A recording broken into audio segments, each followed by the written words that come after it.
We got the mashup of the Clifton and the Spruce and the Eileen. So we've got all the doors that open to the courtyard, like the Eileen.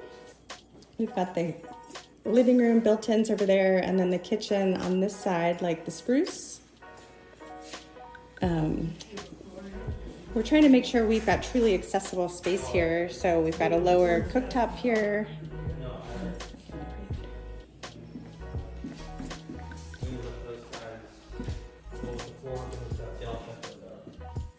Got the nice bedroom in the back.